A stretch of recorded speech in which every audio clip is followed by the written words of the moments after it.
Good afternoon, everyone. Thank you very much for being here. And we've just concluded a great afternoon of discussions. I'm joined here this afternoon on my left with Chief Tabatha Bernard from Lennox Island First Nation. On my right, Chief Junior Gould of Abegweit First Nation. And of course, we met with national Indigenous leaders and other premiers here upstairs to talk about strategic initiatives, infrastructure investment. We talked about NIO priorities. Of course, there was an opportunity for free-flowing discussion and the need for continued collaboration with our national Indigenous organizations. I thought that we were able to present everyone around the table with a really good example here in Prince Edward Island, the way that our province and our First Nations work together collaboratively for the benefit of their communities and our province as a whole. Our chiefs offered excellent examples of how we achieve that. And I want to thank the chiefs for their leadership and their collaboration, their friendship. Has been instrumental in moving forward their communities and this province. So again, it was an excellent conversation, and I'm going to turn the mic over to the chiefs for their comments, and then maybe we'll take some questions. Good afternoon, everyone. Thank you, Premier Lantz, for having me here today. Today marked a very significant day for Lennox Island First Nation. To come to the capital to meet with the premiers was an honor. Today is it is a true staple of reconciliation to be involved, and I know that we're going to work together collaboratively. I think this is great. Thank you very much. My name's Chief Junior Gould of the Abegweit First Nation, and I would just also like to reiterate what was said previously. It's a proud moment for First Nations to be involved and engaged in this level of collaboration. We're in a time in which Canada is looking towards moving forward in a good way, and you have to include your founding peoples in Charlottetown, where the foundation of Canada began. I'd just like to thank the Premier for including us in this process, and we're engaged in good conversations, which I believe will set precedents, as in other cases in P.E.I. We have shown that the Premier of the province can work with the First Nation community to advance both the province and the First Nations' interest in a collaborative way.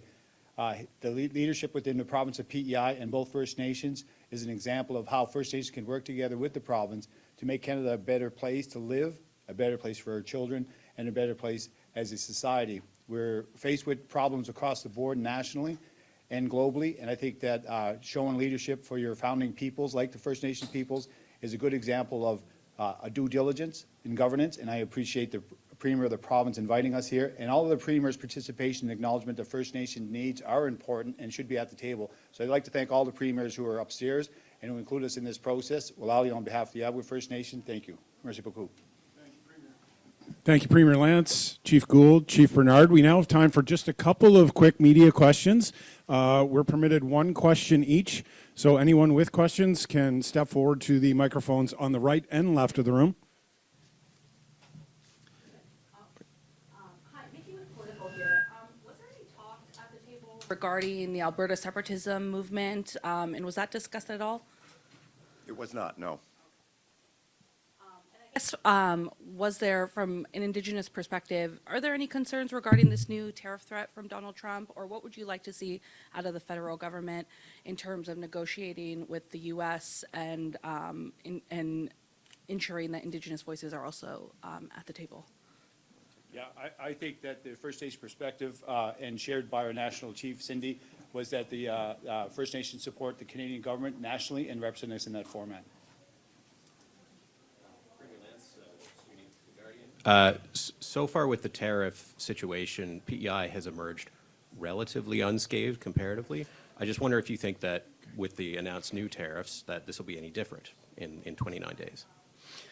Well, it could be. It could very well be. And of course, the dairy sector is targeted here in these new tariffs, and that would certainly affect Prince Edward Island. But Look, as I said this morning, it's very early. We're still analyzing what the actual impact of these tariffs are. We know that they're not taking effect immediately. We have time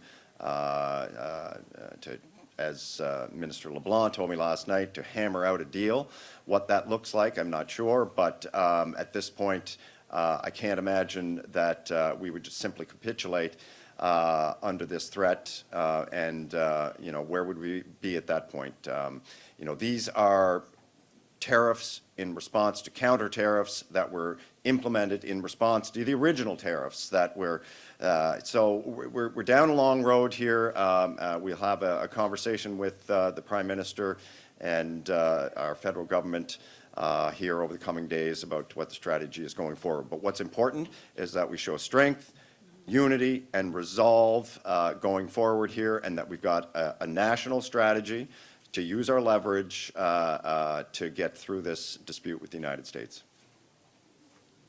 Frédéric Camarano from Radio-Canada.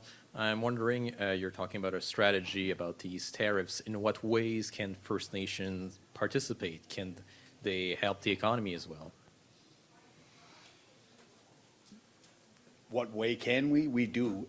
First Nations help the economy all across, and it was reiterated again with all the provincial leadership here today. First Nations are a productive part of this society in Canada, and we contribute to the economy of Canada. Our mandate is unity through our National Chief's Office, and I'm proud to represent that. And I think that the support that the federal government needs is the reiteration that the First Nation people will stand behind the decisions, because they will affect each and every one of us as Canadians and each and every one of us as First Nations. Thank you. Okay, we have time for one more question. Just wondering for Premier Lantz, what kind of conversation was had around the table when it comes to reducing interprovincial trade barriers for buying Canadian booze? Here at this meeting this afternoon, we didn't touch on interprovincial trade. That will certainly be a discussion tomorrow with with the premiers at our Council of the Federation meeting. So you can ask me that tomorrow, and I'll have a more fulsome answer for you. Yeah. Thank you, Premier Lantz, Chief Gould, Chief Bernard. Thanks very much. Hi, good afternoon, everyone. My name is Victoria Pruden, and I'm very, very pleased to have represented the Métis National Council today at our meeting with the premiers who were present. From my perspective and our perspective, today's meeting was a very important success. We had the opportunity to talk about the potential and the need and the urgency to make sure that Métis governments across this country are engaged as full partners in terms of advancing Canada's economic agenda, with meaningful participation in both consultation as well as the opportunity to be equity partners as Canada advances major projects across what we refer to as the Métis homeland. We had some excellent discussions today, particularly with Premier Moe, with Premier Ford, and with Premier R.J. Simpson from the Northwest Territories, who's also got significant interest in terms of supporting Northwest Territories Métis Nation people. One of the things that we're following, of course, very closely today are the announcements about President Trump's new tariffs. And we're very concerned and recognize what this potentially does in terms of increased barriers and threats to the prosperity of all Canadians. And particularly, we're concerned about our most vulnerable Métis citizens and also Métis businesses in this country. Many Canadians perhaps do not realize that Métis businesses in Canada contribute over $20 billion a year to Canada's GDP. And we're very worried about the trade uncertainty and how it's going to affect families, citizens, Métis communities. And we're looking forward to working in partnership with, of course, provinces and territories, as well as the federal government, in doing what we can to help ensure that Build Canada Strong can weather this storm and, ensure that economic impacts are minimized. And how can we help as Métis business owners, Métis citizens, Métis workers, and of course the Métis governments? How can we participate fully to help mitigate perhaps some of these impacts? So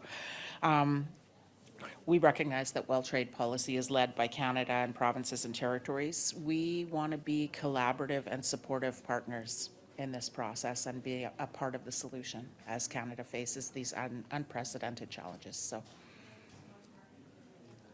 We do have time for a couple of quick questions, if there are any. Catherine Tony from CBC. Hi. Sounds like a very positive meeting, but just wondering, in general, when it comes to Trump and the tariffs, how would you, I guess, rate the briefings or the updates that you're getting from the federal government, given what you just said about obviously wanting to play, be a stakeholder and play a bigger role in this? I'm going to be very, very upfront. We think from the discussions that we've had with elected Métis leaders that we have partnerships with and work very closely with, that we would like to see a more robust, distinctions-based approach to Indigenous economic reconciliation. And just speaking on behalf of our governments, we'd really like to have another summit with the Prime Minister and relevant ministers on C5. We need to have a check-in and discuss what meaningful, equitable Métis participation looks like. There's such an opportunity there for Métis governments to be flowing revenue back into our communities to support our people. And so, I think that another summit is warranted, and we certainly look forward to helping to negotiate a Métis-specific First Ministers meeting with the relevant provinces and territories that have significant Métis populations and recognized rights-bearing Métis governments with self-government agreements and/or land claims in process. So we're looking forward to that. We do think that there is more that could be done in terms of making sure that Métis people who contribute a lot to this economy, both personally as workers and as businesses, we contribute a lot to Canada's GDP and tax base. Thank you. A quick follow-up, just not to always concentrate on the negative, but just heading into the fall meeting, are there tension points that came up today, that you'll be watching for, as you continue these conversations with the premiers? I think we had an opportunity actually today to, really do some unprecedented partnership making. We reflected back on, we're here in Charlottetown, we reflected back on, the potential success of the Charlottetown Accord and what could have been achieved there. We know historically things went another way, but we had some great discussion today about how Métis Nation, Métis governments, and provinces and territories can work together to, examine and fulfill perhaps some of what we attempted to fulfill in 1992 here in Charlottetown. Any further questions? President Pruden, thank you very much for your time. Thank you so much. Merci, everyone. Today about reaction to the Trump tariff, so I guess I'll give you the chance as well. Anything that, from your perspective, that you'd want to add as Canada, looks at these tariffs and starts to plan forward? We didn't discuss tariffs at this end. However, for Indigenous women, what we did talk about were three priority areas. One of them, that is Indigenous women must be full participants in Canada's economy. Secondly, we talked about major projects must meaningfully include Indigenous women throughout the project lifestyle. We also talked about infrastructure investments must address safety and community well-being alongside project development. Those are our primary priorities that we brought to the premiers today, because we know that major projects across the country will probably intersect at many communities across the country, and Indigenous women historically have been adversely affected. For example, if there are huge man camps that come into a very small rural and remote community, we're going to see that the vulnerabilities increase around around human trafficking, around violence against Indigenous women, and potentially to the families as well. And we know that Indigenous women are knowledge keepers. We harvest the land for our medicines and the berries, and we know all of that is going to be interrupted. So we want to ensure that we are at the table when those conversations are had around, and including the governance piece as well. We have Indigenous women across the country who are business women, who are knowledge keepers, who are experts of the safety of the community and have lived on the land all of their lives. And we wish to ensure that their safety is part of any plan going forward. Anything else? Any further questions? Okay. Nope. Thank you very much for your time, All right. President Nepinak. Thank you very much. And that concludes the PASH conference for today. Merci beaucoup. C'est tout le temps.